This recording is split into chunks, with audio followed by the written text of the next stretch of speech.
Are we living in an era with more revolutionary change than has been the case during the past? The answer is yes. Learning for me is entirely about behaviour change. If you have those problems and you decide the answer to those problems is to think about employee engagement, you're rather missing the point. Organisations are changing. The world is changing, the demographics are changing, who we trade with is changing. We tend to mobilise head office, central teams, go through top-down change that we roll out on the organisation. So why is it we're surprised when there's high resistance and a lack of buy-in to what we're selling? If you look at digital native businesses like Amazon, Airbnb, they don't talk about transformation because they were born digital. Hi, and welcome to the Business Transformation Network's podcast. The BTN is an online media platform and job board focusing on transformational content, which we break down into three main categories: people, process, and technology. We host free events around these topics with experts in their field, and this podcast is brought to you by the BTN and their editor and your host, me, Emma McDermott. As always, if you enjoy our podcast, please subscribe and leave a review. All links from this podcast will be provided with the description on iTunes, Audible, or whichever app you listen to your podcasts on. This Business Transformation Network podcast is brought to you in partnership with Sage People. Sage People enable mid-size multinational companies to manage their workforce through its global cloud HR and people system, which transforms how your organisation acquires, engages, manages and develops your employees.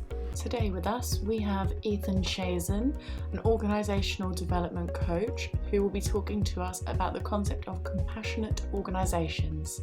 So let's go ahead and get started. So thank you so much for your time today, Ethan. Could you please introduce yourself and what you do to our listeners? Absolutely. Thank you for having me today. So my name is Ethan Chazin, and I am an organizational development coach. And specifically, I work with organizations to help them achieve lasting success, most often by working with them to unleash their people's untapped potential. Amazing. And so today we're going to talk about sort of this concept that I know you've written a book around, that's the concept of compassionate organizations. So going straight in, given the nature of the pandemic and the working patterns that we're sort of working in at the moment, how important is compassionate work? Oh, wow. That is a phenomenal question. And as you said, Emma, that's the genesis for why I spent over 5 years researching the power of compassionate organizations. That came out of my second book, The Compassionate Organization.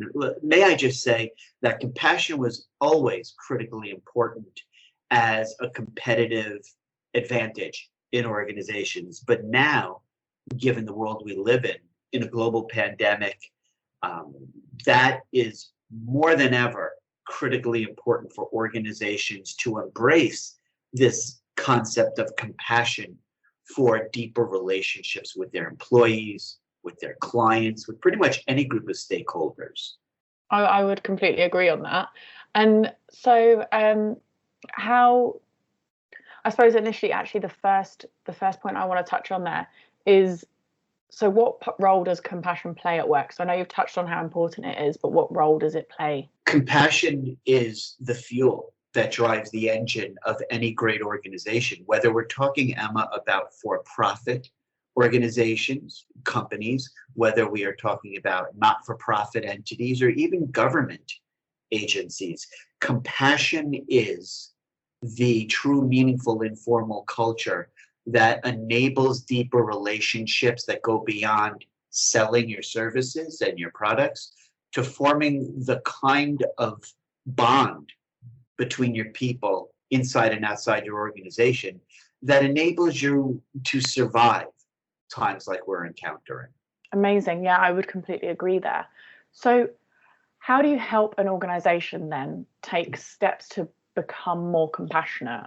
Typically, and I say this, it's unfortunately, the organization reaches out to me when they're in a period of distress.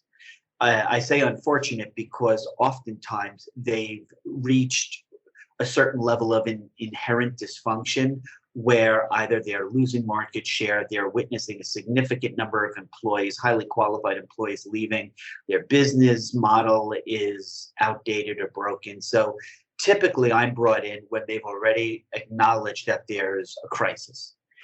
Having said that, how do I help organizations is to first conduct an audit, the state of their existence. And it goes through a number of internal and external checkpoints. The first is I audit the mood, the morale of their employees. I do that through employee survey mechanisms. I do that through looking at employee performance metrics. I look at employee retention. I look at employee productivity. So there's an internal assessment that I conduct with over a 100-point checklist. But having said that, after I get a meaningful finger on the pulse of how the organization's doing in terms of how positive or weak its internal organizational culture is, I then look outside the organization. I have conversations with their key clients, both existing and clients that they've lost. I talk to their vendors, partner suppliers. In other words, Emma, I conduct an internal and external assessment of their relationships. And that's the most effective and meaningful way to gauge where the opportunities are and where the threats are. Fantastic.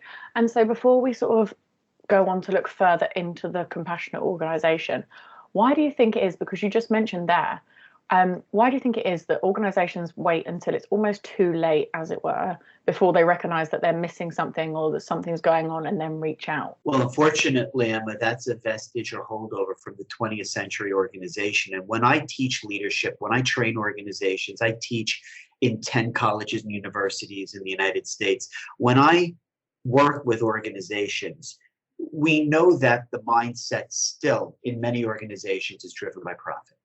And the incentive to achieve maximum profit means that people are often not considered a meaningful competitive advantage. Employees are seen as headcount, as a cost. So organizations, specifically business owners, senior executive teams, they look at their people as a part of doing business. It's almost, dare I say, an afterthought. They look at their business model, their product service offerings, they look at their clients who pay their bills as the driving force. So they're typically not in alignment with diving into the needs, wants, desires of their people. And as much as they give it lip service, as much as they talk about their vision, their mission, their core values, it's not sincerely constructed from within the organization. And so therefore, they're building a house on very shaky foundation. And what I mean by that is they're not building their business from the ground up with a model that's dedicated to unleashing their people. And that's when, and most often when organizations, whether we're talking about companies, law enforcement, not-for-profits, healthcare, any organization that doesn't think about its people first as part of its foundation called culture, they will invariably struggle. It's not a question of if, it's a question of when. And those things like a global pandemic, a worldwide infectious disease that's running rampant, that's the kind of thing that would expedite the need to revisit your organizational culture. Yeah, I think you're so right there. It's been such an important piece recently where it seems that organizations are only just realizing how important their people are. Well, to your point, Emma, at least they've come to the realization. They've woken up to this opportunity. Depending on the leadership brain trust, thinking about the kind of opportunity that's presented for them to rethink their approach to their people, that willingness, that desire to rethink or perhaps transform their culture, that is a critically important first step towards going down that path of fundamental, meaningful change. The ones who are incapable or refuse to admit that there's that inherent challenge, they're the ones who are most likely to struggle and fail, quite frankly. Absolutely. And so obviously the easiest option would be to take the advice that I know you've given historically and that you give, and be a compassionate organization from the start. So like with a startup, for example. But Is it easy to apply in larger, more established organizations? No. The short answer, Emma, is no, it's not easy. It's not even easy to convince organizations when they're in startup mode to think about the critical importance of building an amazing culture. So when you take an established organization, it's exponentially more challenging. Having said that, what are some of the things that you need to start going down the road of implementing change in established organizations? Typically, you need a power broker. You need a champion, whoever she or he or they are, who's so well respected within that organization that they can champion, put a face, if you would, to the cause. So the first thing is you need a champion. The second thing is you need a willingness in your senior leadership team, or hopefully a turnover in your leadership team that presents that leadership team with their own internal dynamic where they're willing to consider the value of a change. But again, as I said earlier, Emma, most often than not, the organization is dragged into the conversation that I have with them based on some mitigating factors where they've struggled considerably. They're feeling a lot of pain, and that triggers in them a realization that this might be a worthwhile conversation to have. But typically, that's what you need. You need an internal champion. You need some kind of internal senior level willingness to have this conversation. And then the other is, as a result of that, willing to invest in that much needed transformation change. And it doesn't happen quickly. It's painful. It's costly. But the reason why it's all of those is because it's fundamentally the only thing that'll enable that organization to successfully transition. There's an interesting piece there, because you touched on it slightly earlier, but every organization has sort of a mission and values, but they don't necessarily mean anything, or they aren't adhered to in real life. So how can you go about changing this as part of the movement to become more compassionate? Oh, certainly. You're absolutely right. Many, if not all, organizations have what we call the trappings of a formal culture. So they have statements around what they value and what their mission is and their vision statement, but that may not be how they act. And so the way in which I go about slowly but surely and with success transitioning their culture through their mindset shift is, first of all, we identify if and what the need is. That's critically important. That's a conversation I always start with. What is the need for this fundamental change? And we walk through what that entails. Then, after we identify a needs assessment, we talk through what the many benefits are to be gained from a transformational culture shift. So first is a needs assessment. The second bit is what are the benefits? And then the third is we assign a team. And the team is cross-functional, so it goes across the many different aspects of the organization. And we go through the three levels. So the senior leadership team, the middle management, and then the frontline staff.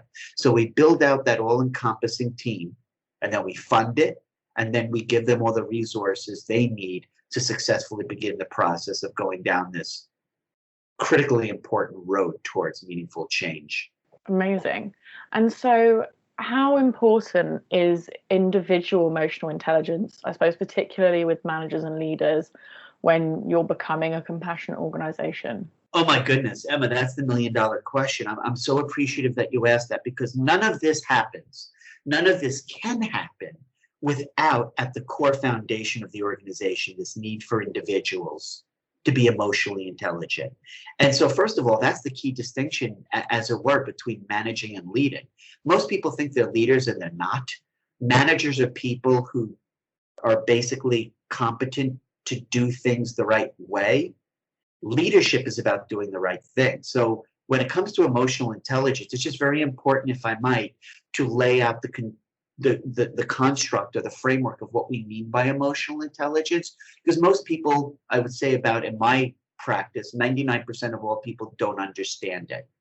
And they understand the concept, but they don't understand the practical road to get to be more emotionally intelligent. Can I just walk through what the 4-step process is? Absolutely. Oh, okay. So thank you. So emotional intelligence, really, it's important to understand, It's the process of identifying and getting a keener ability to manage your own emotions. And then as a result of that first part, to therefore be able to have more meaningful, productive, constructive relationships with your employees, with your clients, with everybody. So the 4-step process needs to be done. Here's the sticky piece. It needs to be done sequentially in the following order. Emotional intelligence starts with what we call self-awareness. The self-awareness is predicated on this question we ask ourselves: how am I? And you and I both know, Emma, in fact, we had actually talked about this previously. Every individual everywhere in the world right now is struggling with incredible stress, pressure, challenges, uncertainty. So the first step, self-awareness, is how am I doing? So we actually start to have conversations with ourselves about our feelings. And that first step leads us to step 2, which is called self-regulation, which is once you're identifying your emotions and your feelings and how you're doing, you're then in a much stronger position to manage your own feelings. So when I said earlier, most people don't understand emotional intelligence, they miss those first 2 steps. They miss the self-awareness and the self-management. But once you're aware of that and do those 2 steps, you're now able to get to step 3, which is social awareness. How are the people around you doing? So Emma, once you do first 2 steps, you're in a much stronger position to have meaningful awareness of people around you at the Business Transformation Network. So that 3rd step, social awareness, is you're okay now, or you're managing to become okay in yourself. Now you can look out and understand relationships with your peers, your fellow employees, your bosses, each other in the organization, and also your clients, vendors, partners. So that social awareness is step 3. And then once you're able to look outside of yourself and have that social awareness of other people, to observe how other people are doing, that leads to step 4, which most people falsely assume is the sum total of emotional intelligence. That's called social management.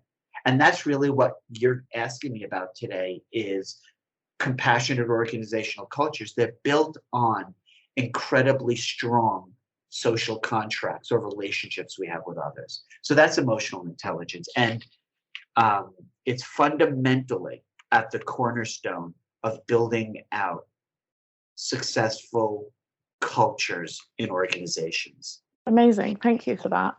And so just to add there, just in case people haven't sort of picked up, what would sort of define a compassionate organization? How would you know, say if you're starting in a new role or something like that, how would you know that the organization is a compassionate one? This may not be the most scientific or technical explanation, but I think it goes to the heart and soul of what we're talking about here. And that is, an employee knows that they're working in a compassionate organization because they feel it. And so what are some of the things I do after I do that first phase, which is the needs assessment, where I look inside and outside the organization by speaking to people? People identify that their organization cares about them when they don't hear lip service, but when they see meaningful, programmatic, and employee-centric initiatives. And this is what I do in my practice. We look at things like employee engagement and empowerment. We look at things like employee recognition, employee self-directed teams, idea generation programs. We look at whether the employee feels not only is their voice being heard, but they're being solicited for their advice, counsel, ideas, which are then funded and built into those employees giving ideas back to the leadership team that are then funded for new products, new services, new ways of serving clients. Employees, see, here's the issue. I speak not from a UK-centric perspective, but from a US-based perspective. Our workforce has 5 generations. We have what's called matures, people born before 1945. We have boomers, born after 1945 until 1964. Generation X, which is me, born between 1964 and 1980. Millennials, born between 1980 and 1996. And what's called Gen Z, who were born between 1996 and 2010. The challenge is, in organizations now, you may have 5 generations. So when organizations are run by predominantly older individuals, more mature, they think that employees, the driving force is compensation. So if you ask a management team, how do you know your people are motivated? They'll say, well, we compensate them. And we know when you do research into what are the most meaningful attributes for younger professionals, millennials and Gen Zs, what motivates them, money, compensation is typically far down the list. So here in America, we have tens of thousands of matures and boomers leaving our workforce every day, and the new generation of younger millennials and Gen Zs are coming into the workforce, and they have a whole different set of what they identify as being compassionate. They want their voice to matter. They want the activities of their organization in their community engagement and volunteering. They want to see their organizations they work for reflect their own personal values. They want to be treated with respect, civility. They expect to be compensated in an equitable fashion. They don't want to have to wait years and years for their contributions to matter. They want to be put on exciting teams. They want to do work that they think is important. And here's the other sticky wicket. They want to be able to have more control over who they work with, when they work, where they work from, which is important now in virtual workplace environments, and also what they work on. So that's called employee self-empowerment. And that's what people identify in organizations that genuinely have a compassionate workplace culture. Amazing. And so once an organization has sort of taken some actions to become more compassionate, how can they then implement it in a way that they then hire and retain employees? Yeah, well, that's also a critically important consideration. So you've invested all of this resource and energy and time to transform your organization, but how do you ensure that that new transformation remains in effect for the long term? Is, as you said, Emma, perfectly, I might add, how do you rethink your organization's approach to building out through employee hiring and retention?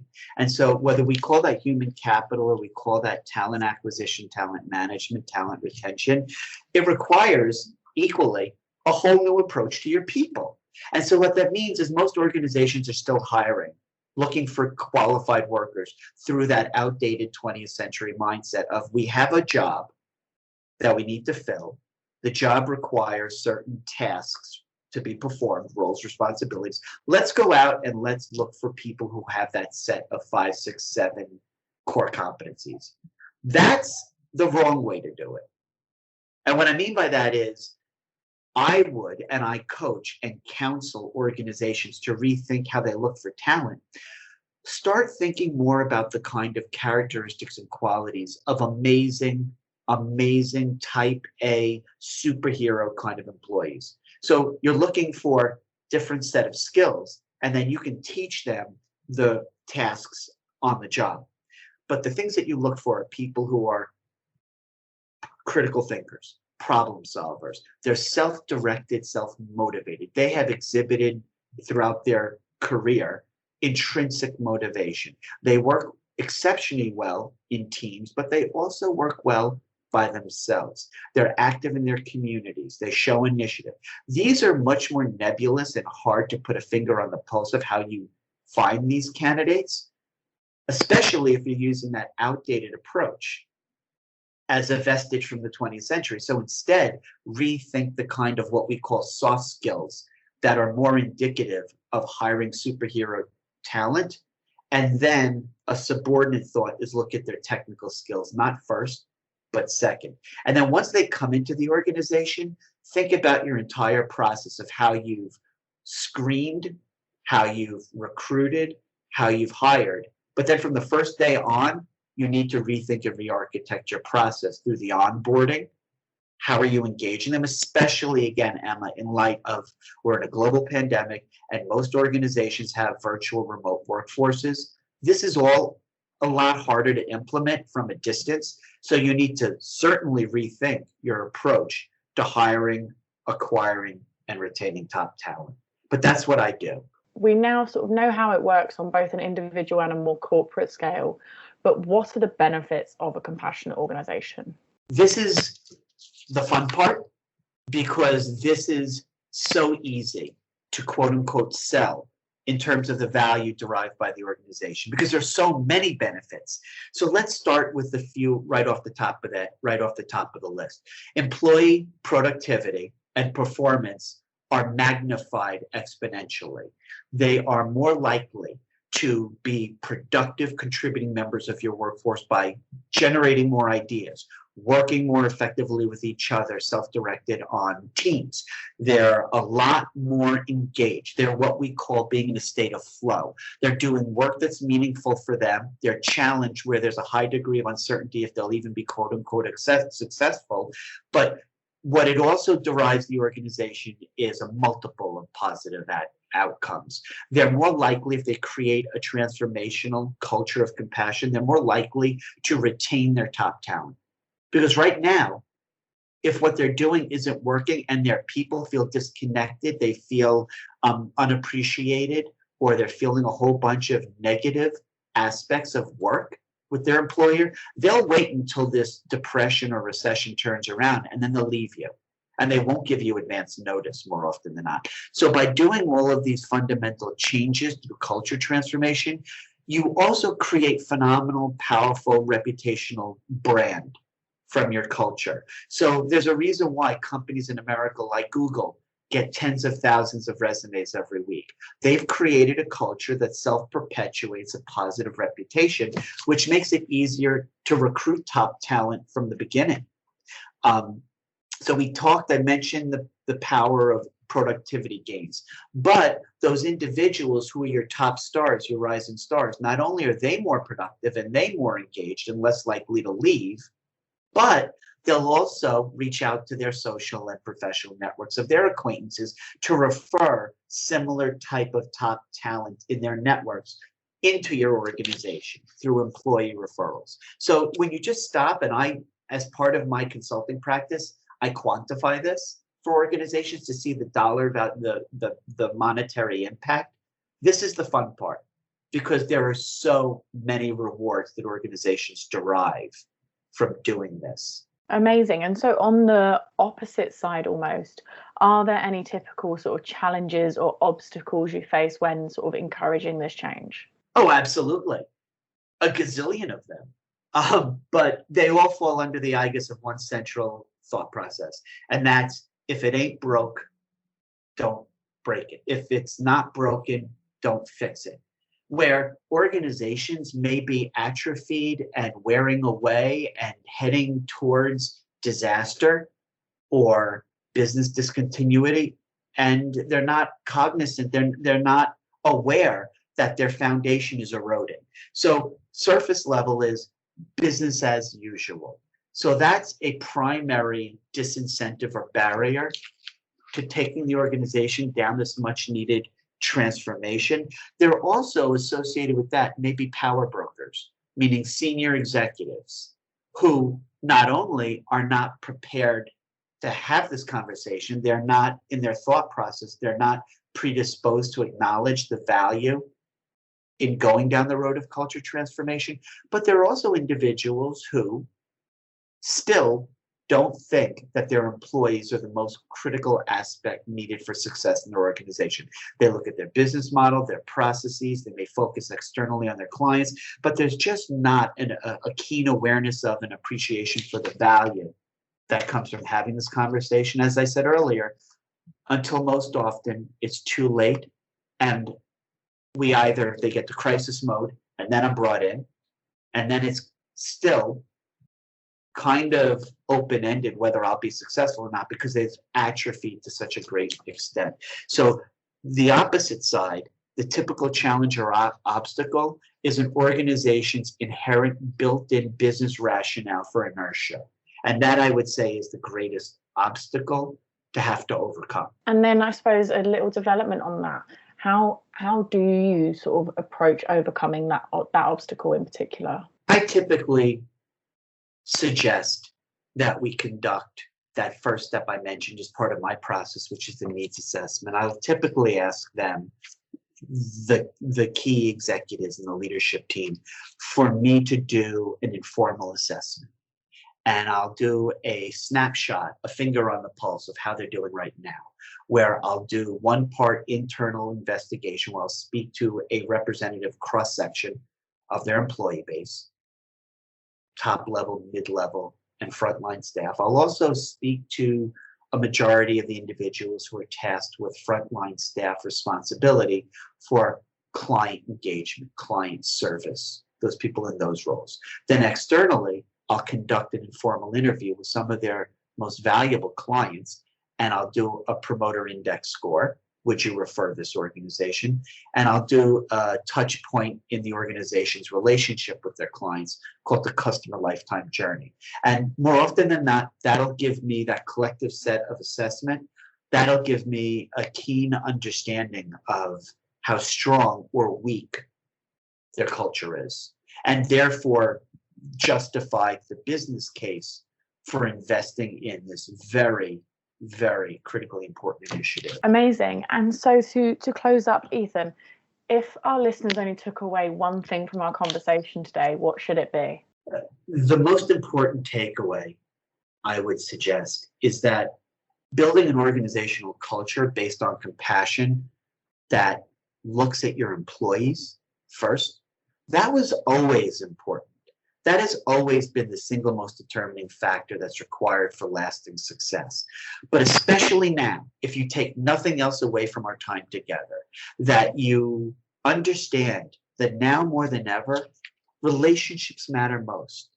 Relationships are going to drive an organization's ability to achieve any type of lasting survival in these times. And so now more than ever is an ideal opportunity to have that conversation amongst yourself and your organization, and certainly with other people who can assist you in going down this journey. Thank you so much for your time, and have a lovely day. My pleasure. Thanks for listening to our podcast. We hope you enjoyed it or learned something. For more content like this, please subscribe to the BTN website. As always, we really appreciate any thoughts and feedback about the show. You can reach us on Twitter @thebusinesstn, or you can email us at emma@thebtn.tv with any questions or suggestions for future episodes. We read all emails and will always try to respond as soon as possible. This episode is sponsored by Sage People. Thanks.